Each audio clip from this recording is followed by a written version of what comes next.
sini ah oh pua keno to ma li bo kulai mun ba ma li bo kulai mun ba ma le ba sini ko to ama lo re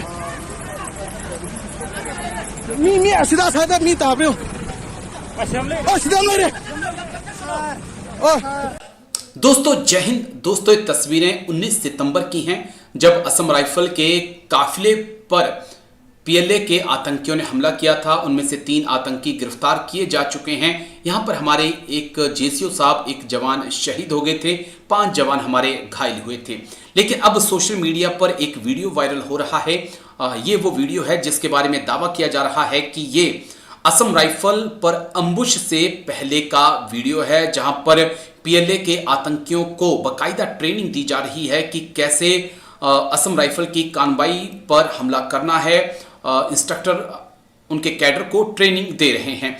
अगर PLA के बारे में आप जानना चाहें तो सिर्फ बहुत शॉर्ट में मैं आपको इतना बता सकता हूं कि पीपल लिबरेशन आर्मी चाइना की आर्मी का नाम है, लेकिन उसी तर्ज पर मणिपुर में पीपल लिबरेशन आर्मी का गठन 25 सितंबर 1978 को एन विश्वेश्वर सिंह की तरफ से किया गया था। ये इन्हें चाइना का कम्युनिस्ट विचारधारा बहुत ज़्यादा पसंद है, इसलिए वो चाहते हैं कि रिवॉल्यूशंस लाकर जो है मणिपुर में ऐसा किया जाए। और लेकिन सबसे अहम बात कि इसके अंदर जो हैं जो कैडर है वो अधिकतर जो हिंदू हैं।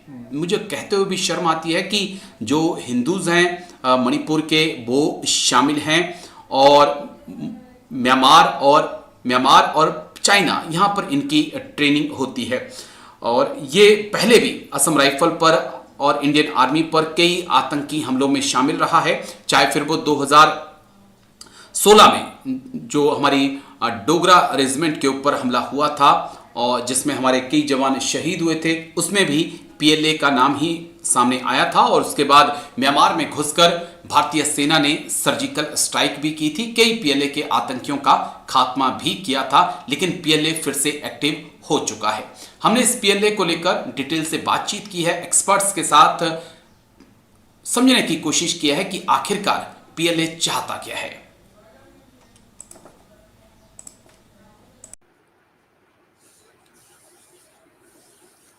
सर जय हिंद। मेजर मोहम्मद अली शाह सर जय हिंद, बहुत बहुत शुक्रिया समय देने के लिए। Thank you sir. Thank you Rajiv ji, जय हिंद। थैंक यू सर, आपने समय दिया। सर पीएलए को लेकर, पीपल लिबरेशन आर्मी को लेकर मैंने आपके साथ बातचीत करनी थी। दरअसल असम राइफल की कॉन्वाई पर एक अम्बुश होता है जिसमें हमारे एक जेसीओ साहब एक जवान शहीद हो जाते हैं, और उसके बाद मेरी और आपकी बातचीत होती है और हमने तभी कहा था कि असम राइफल पाताल से भी इन आतंकियों को ढूंढ कर लाएगी और सजा देगी। और अब जो है 3 से ज्यादा आतंकियों को गिरफ्तार किया जा चुका है और अब पीएलए का नाम निकलकर सामने आया है। तो मैं समझना चाहूंगा आपसे कि पीएलए है क्या, पीपल लिबरेशन आर्मी मणिपुर की क्या है, क्योंकि देश में तो यही पता है कि जब पीएलए का नाम आता है तो पीएलए को हम चाइना से कनेक्ट कर देते हैं कि चाइना की आर्मी है, लेकिन एक पीएलए मणिपुर में भी है। क्या ये ऑर्गेनाइजेशन है और इसमें तमाम हिंदूज हैं। सबसे बड़ी बात है कि हिंदू हैं, माइती संगठन है, हिंदू हैं, लेकिन हिंदुओं के ही खिलाफ, भारत के ही खिलाफ इन्होंने विद्रोह छेड़ रखा है। सर जी राजीव जी, देखिए जब हम पीएलए की बात करते हैं सबसे पहले तो जहन में आता है PLA of China, people liberation army of China. मगर ये बात मैं हमारे दर्शकों को कह दूं कि ये पीएलए अलग है, कुछ दूर दूर तक लेना देना नहीं है। पीएलए ऑफ चाइना अलग है और एक पीएलए मणिपुर में है, people liberation army of Manipur.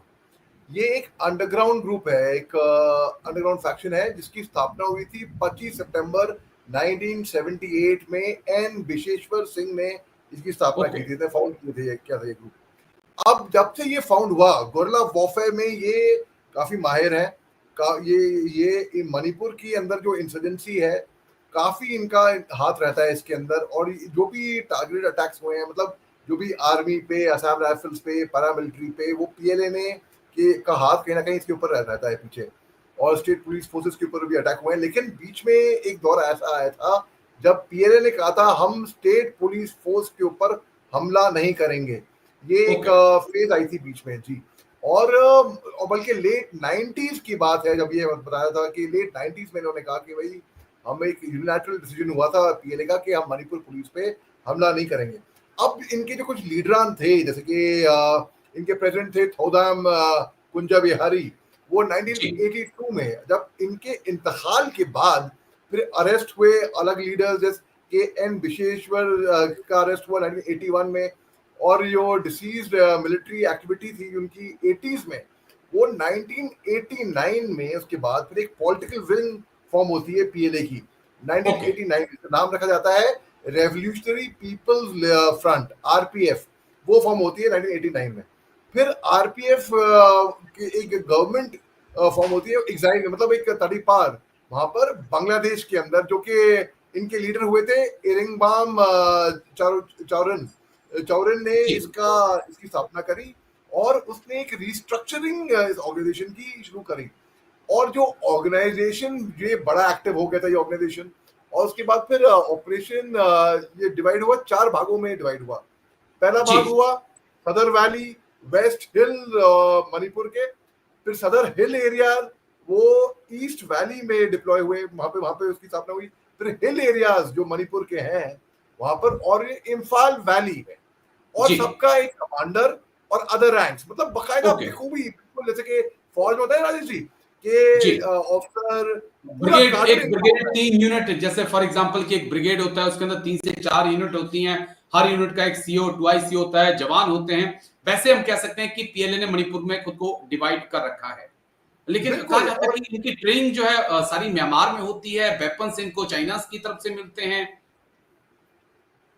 जी ये बात भी गलत नहीं है, बिल्कुल 100% इनको सपोर्ट एक्चुअली जितने भी इंसर्जेंट ग्रुप्स हैं, मैं तो कहूंगा कि भाई आप कहीं पे भी आपको अगर इंसर्जेंट ग्रुप है आपका और आप एक पैरेलल गवर्नमेंट रन करने की कोशिश कर रहे हैं, तो फंडिंग की जरूरत पड़ेगी, पैसे की जरूरत पड़ेगी, जाहिर सी बात है।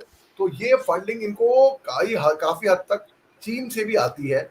और देखिए, और 13 जुलाई यानी कि इसी साल, अभी 2-1 महीने पहले की बात बता रहा हूँ मैं आपको, 13 जुलाई 2025 में जो पीएलए ने ऐलान किया अपना अलायंस, अपनी दोस्ती United liberation front of Assam के जो फैक्शन है एनएससी का एक फैक्शन से, जी हाँ, उससे अपना अलायंस अनाउंस किया था। अब और जो पीएलए में की जो मैं 2008 में, क्योंकि मैंने फौज मैं नॉर्थ ईस्ट से निकल आया था, असम राइफल्स में था मैं, तो मैं 2008 के आंकड़े बताता हूँ। 2008 में पीएलए के आंकड़े थे 3800 लोग इन लड़ाके पीएलए के अंदर शामिल थे 2008 में। अभी और बढ़ गए होंगे, अभी कितना अलग होगा। और इसके जो मेंबर हैं, जो मणिपुर पीपल लिबरेशन फ्रंट है, जो कि अम्ब्रेला ऑर्गेनाइजेशन हुई सेवरल बहुत से मणिपुर सेक्शनलिस्ट ग्रुप्स के, जैसे कि यूएनएलएफ हो गया, प्रीपाक हो गया। 29 जून 2020 में, यानी कि आज से तकरीबन आप 5 साल मान लीजिए, 5-6 साल पहले, 3 हमारे भारतीय सेना के, बल्कि मैं बोलूंगा असम राइफल्स के, जो असम राइफल्स को भी मैं भारतीय सेना से कम नहीं मानता हूँ, मानते हैं आप जानते हैं मैं असम राइफल्स को कितना रिगार्ड करता हूँ मैं। तो 29 जून 2020 में 3 हमारे असम राइफल्स के फौजी इन्होंने मार दिए थे, और 6 घायल हो गए थे पूरी तरह से, मणिपुर के चंदेल डिस्ट्रिक्ट के अंदर, जो कि इंडिया म्यांमार बॉर्डर के ऊपर आता है। लेकिन हमने बाद में बखूबी जवाब दिया इनको, और 2019 में ही असम राइफल से इतनी नफरत क्यों है? क्योंकि आप असम राइफल में सर्व कर चुके हैं, मणिपुर में भी आपने सर्व किया है, पीएलए को आपने देखा है, समझा है, क्या कारण है कि असम राइफल से पीएलए को इतनी नफरत है? थोड़ा समझाइए, क्योंकि हम देखते हैं कि कुकी जो हैं, कुकी समूह जो हैं, वो असम राइफल का काफी समर्थन भी करते हैं, तारीफ भी करते हैं। लेकिन अगर हम अरमबाई तेंगोल की तरफ आ जाते हैं या पीएलए की तरफ आ जाते हैं, यहाँ पर हम देखते हैं कि असम राइफल को लेकर एक नाराजगी, मतभेद या अपना दुश्मन समझना, ऐसा क्यों है सर? धीराज जी, मैं सबके समझने के लिए मैं एक बहुत सिंपल तरीके से बात बताता हूँ। देखिए, हम जब स्कूल में पढ़ने जाते हैं, सबसे ज्यादा नफरत हमको होती है उस टीचर से जो स्ट्रिक्ट होता है जी, जो हमको डिसिप्लिन करता है, जो हमारे से दूरी बना के रखता है, दोस्ती नहीं करता, लेकिन अरे यार ये खतरनाक टीचर है, अनुमान तौर पे ऐसा होता है। भाई असम राइफल्स एक अव्वल दर्जे की फाइटिंग फोर्स है, न्यूट्रल फोर्स है, बिल्कुल कोई पक्ष नहीं रखती, माइते का कुकी का ना, वो नहीं देखती, समुदाय पक्ष कौन फालतू में बदनाम हो रखी है। फालतू में मैं कहूंगा कि लोग ऐसी तोहमतें असम राइफल्स के ऊपर लाद दी गई हैं कि असम राइफल्स के सिपाही ने ये किया वो किया। It is led by Indian army officers. बिल्कुल सर। तो आर्मी के ही ऑफिसर्स वो लीड करते हैं। और असम राइफल्स में माइते भी है भैया, कुकी भी है, ठीक है। नागा भी है, नेपाल से भी लोग हैं, अरुणाचल से भी हैं, मिजोरम से भी हैं, त्रिपुरा से भी हैं, शिलोंग से भी हैं, असम से भी हैं, मैं तो कह रहा हूँ राजस्थान हरियाणा से भी हैं, तमिलनाडु से भी हैं, कर्नाटका से भी हैं। ऑल इंडिया फोर्स हो गई है। ओके। तो ये जो लोग कहते हैं कि एक समुदाय का पक्ष रखती है, बेबुनियाद है, बेबुनियाद है, सरासर गलत है ये बात। अब असम राइफल से इतनी नफरत क्यों? असम राइफल्स के ऊपर आप टारगेटेड अटैक क्यों करते हैं? आज से तकरीबन 3-4 साल पहले आपको याद होगा असम राइफल्स के सीईओ साहब थे जो मिजोरम से आए थे, कर्नल बिप्लब त्रिपाठी। कर्नल बिप्लब त्रिपाठी अपनी फैमिली के साथ कॉन्वॉय में जा रहे थे। उनकी फैमिली पे एम्बुश हो गया था, जहां पर उनकी फैमिली, उनकी वाइफ और उनके छोटे से बच्चे को बदकिस्मती की, बहुत दुख से मुझे कहना पड़ा है, जो वो उन्हें शहादत प्राप्त की थी। जी। मैंने नॉर्थ ईस्ट में नहीं देखा था कभी भी कि वहां के इंसिडेंट्स बच्चे को या फैमिली पे अटैक कर रहे हैं या स्कूल बस पे या एम्बुलेंस पे अटैक कर रहे हैं। मगर इनका कहना बाद में ये था कि हमको मालूम नहीं था कि उस कॉन्वॉय में फैमिली भी जा रही थी। फिर इन्होंने बाद में भी इशू किया कि आपको सलाह देते हैं कि अपने फैमिली को यहाँ पर मत लेकर आए क्योंकि ये डिस्टर्ब इलाका है, ऐसे करके। तो मैं आपसे एक सवाल और पूछना चाह रहा हूं, क्योंकि जो पहला आरोपी जिसने जो असम राइफल पे अम्बुश हुआ था, जिसमें हमारे एक जेसीओ साहब और एक एनसीओ शहीद हुए थे, उसमें एक आरोपी को पकड़ा गया। उस आरोपी का नाम था अजित सिंह। उससे जब पूछताछ की गई, उसकी निशानदेही पर एक M4 राइफल जो कि कार्बाइन जो कि अमेरिका की है, दो उससे AK-47 राइफल्स, एक इंसास राइफल और राउंड ग्रेनेड सब बरामद किए गए। इतने आधुनिक हथियार कहां से इनके पास आ रहे हैं सर? अमेरिका की राइफल कहां से पहुंच रही है मणिपुर के अंदर सर? जी, बहुत ही अहम और बहुत ही अच्छा सवाल आपने किया है। ये बात चिंताजनक है, ये चौंका देने वाली बात है कि देखिए ऐसे ऐसे हथियार जो कि यहाँ पर आर्मी के पास नहीं है, बिल्कुल मरीन आर्मी के पास नहीं, ऐसे हथियार यहाँ पर पाए गए, अरेस्ट किया गया। अमेरिका से ये राइफल ये आया कहाँ से? ये एक पूछताछ, एक तहकीकात करने वाली बात है।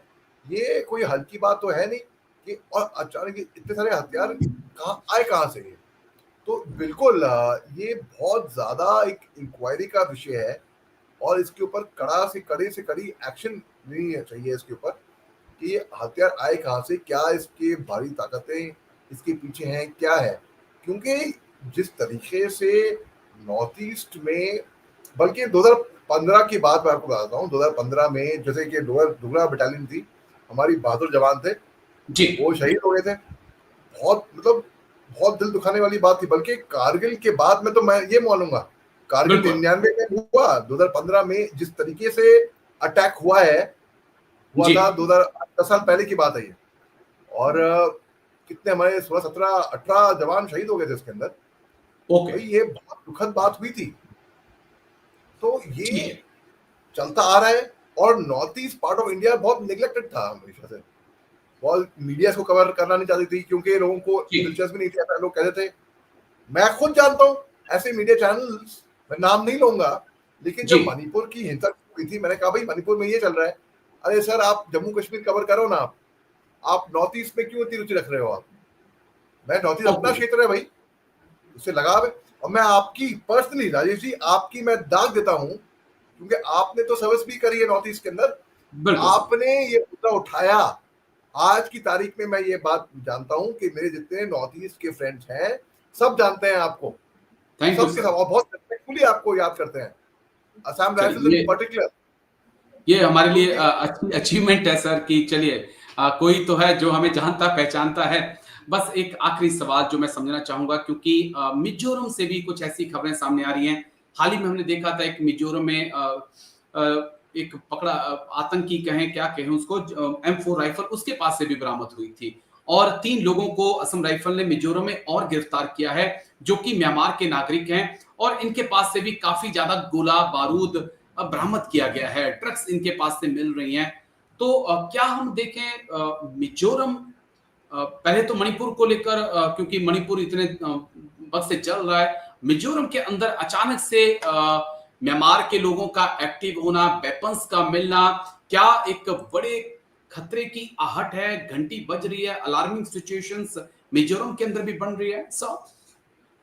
ओके राजेश जी, बड़ा अच्छा सवाल पूछा है आपने। आप इस बात पे आऊंगा मैं। इससे पहले मैं एक बात आपसे कही थी कि 2008 में, क्योंकि मैं असम राइफल्स से सेवानिवृत्त हुआ था 2008 में, मैंने असम राइफल्स का मार्चिंग दस्ता कमांड किया था, तब कर्तव्य पद राजपथ था, ठीक है।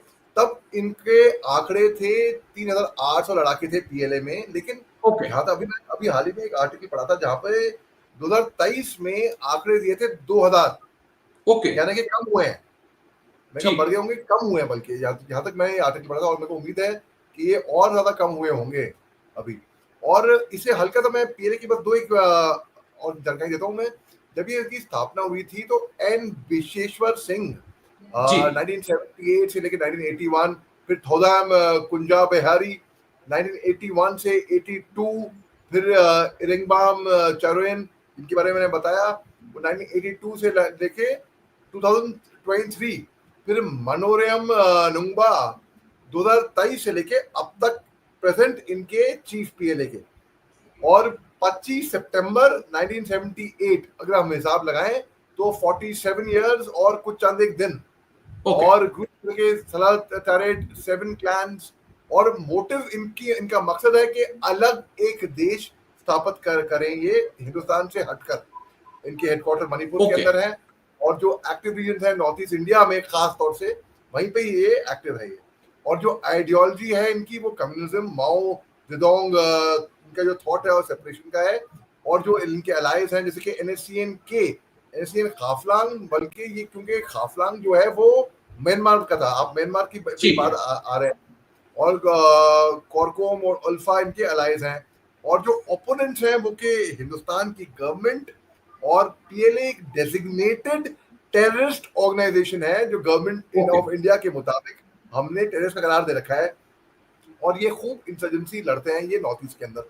ऐसे सरेंडर्ड इंसर्जेंट्स भी थे जो बाद में सरेंडर करने के बाद, हथियार डालने के बाद, आत्मसमर्पण करने के बाद असम राइफल्स में हमने उनको भर्ती किया था, और उनसे मैं मिल चुका हूँ। और अब मैं बताऊं, उनका गोरिल्ला वॉरफेयर अव्वल दर्जे का था, क्योंकि एक तो वो अंडरग्राउंड में देखिए असम राइफल का तो कोई तोड़ है ही नहीं।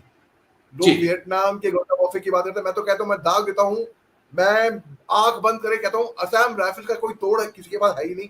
जिस तरीके से ये अपना एम्बुश बिठाते हैं, गोरिल्ला वॉरफेयर करते हैं, भाई अव्वल दर्जे का। अब बात करते हैं जो मिजोरम की बात।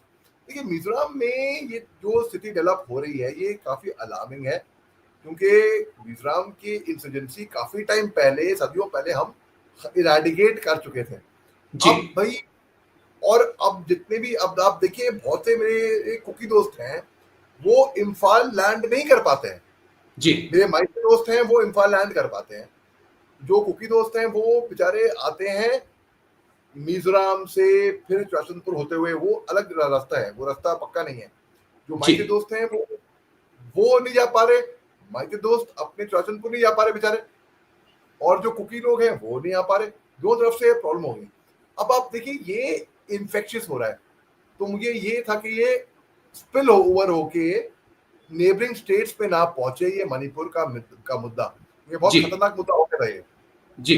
तो ये बात थोड़ी चिंताजनक बात है कि मिजोरम के अंदर जैसे पहले भी अभी राइफल पकड़ी गई, अभी एक गिरफ्तारी हुई, और अभी असम राइफल्स के ऊपर बहुत गंदा एम्बुश हुआ था, और एक जेसीओ साहब मारे गए थे, एक एनसीओ मारा गया था उसके अंदर। बिल्कुल, इसमें तो बहुत दुखद बात है ये। और जो कैंडल लाइट हमारे वेटरन्स, आर्मी वेटरन्स ने इसकी खूब निंदा करी थी, और इस एम्बुश की निंदा माइते समुदाय से हुई थी, कुकी समुदाय से हुई थी, और बल्कि जो वहां जो कर्नल साहब हैं, मैं टच में हूँ, जिन्होंने लीड, उन्होंने बड़ी मेहनत करी, लोगों को कॉल किया, एक्स सर्विसमैन को कॉल किया, उनका भी मैं इंटरव्यू लूंगा अभी। उन्होंने बल्कि एक स्ट्रेंथ गैदर करी और एक कैंडल लाइट मार्च वहां पर मणिपुर में दिखी हमें इस आतंकवाद के खिलाफ। तो पूरी उम्मीद है हो रही है कि मणिपुर का जो आतंकवाद है, उग्रवाद है, जो दहशतगर्दी है, क्योंकि वहां के जो लोग हैं बेचारे वो तो इंडियन गवर्नमेंट को इनकम टैक्स देते ही देते हैं, वो अंडरग्राउंड को भी टैक्स देते हैं। ओके, अंडरग्राउंड को भी टैक्स देते हैं। या टैक्स मतलब या तो कैश और इन काइंड, कोई आटे की बोरी दे देगा, तो कोई कुछ अपनी कुछ डोनेशन दे देगा, 5 किलो दाल दे दी, रिफाइंड दे दिया कि ये एक बड़ा ये है। लेकिन चलिए हम देखना होगा, क्योंकि अभी खबरें ऐसी भी हैं कि कई जगह पर अफस्पा की वापसी हो रही है। उम्मीद करते हैं कि मणिपुर में हालात ठीक हों, लेकिन जो घटनाएं मणिपुर में घटी, जिस प्रकार से असम राइफल पर अम्बुश हुआ, जिस प्रकार से मिजोरम में म्यांमार के नागरिक और हथियार मिल रहे हैं, ये एक अलार्मिंग सिचुएशन है कि कहीं ना कहीं कुछ बड़ा होने वाला है। लेकिन शुक्रिया, बहुत बहुत शुक्रिया मेजर मोहम्मद अली शाह सर, आप आए और दोनों ही मुद्दों पे आपने बात रखी। थैंक यू सर, जय Hind, take care sir, thank you. मैंने एक चीज और राइट जी खत्म करने से पहले एक चीज और मैं बोलूंगा, क्योंकि मैंने कहा था कि जो पीएलए ऑफ चाइना है और पीएलए ऑफ मणिपुर है वो अलग है, बिल्कुल अलग है। लेकिन 2019 में क्या हुआ था, एक कन्फेशन हुआ था प्लाम मेंबर का। उसमें उस कन्फेशन के मुताबिक प्लाम मेंबर ने बताया था कि वो इन टच है चाइना के पीपल लिबरेशन आर्मी के साथ, यानी कि 16 प्लाटून प्लाम के वो मणिपुर वो रिटर्न हुए मणिपुर से, लेके उनकी ट्रेनिंग हुई थी चीन के अंदर। ऐसा ये 2019 में कन्फेशन आया था। और फिर 2023 में मणिपुर वायलेंस जो जो सेपरेटिस्ट प्लान है, कंगले येवोल करना लुक KYKL, उसने विटनेस के सर्ज रिक्रूटमेंट के अंदर उनकी भर्तियां बढ़ी और एक सरेंडर कई सारे इनके 25 फरवरी 2023 में जो ओरिजिनल चेयरमैन है इलंगाम चंगोरन, वो बीमारी से मर गया था। तो जो वाइस चेयरमैन है मनोहर में नुंगबा, इन्होंने टेक ओवर किया और इरिंगबैम की पोजीशन को एज चेयरमैन संभाला। तो अगर हम देखें तो चीन से ये कनेक्शन है, लेकिन मगर संगठन दोनों अलग अलग हैं। और जी हाँ, ये है बेसिकली इसके बारे में। ये देखना इंटरेस्टिंग होगा, लेकिन हमारे लिए ये भी जरूरी होगा कि आगे पीएलए कितना एक्टिव रहता है और कैसे इसके ऊपर नकेल कसी जाती है। Thank you sir, major Mohammad Ali Shah sir, शुक्रिया, आप आए और दोनों ही मुद्दों पे बात रखी। थैंक यू सर, जय Hind, take care, thank you sir, जय हिंद।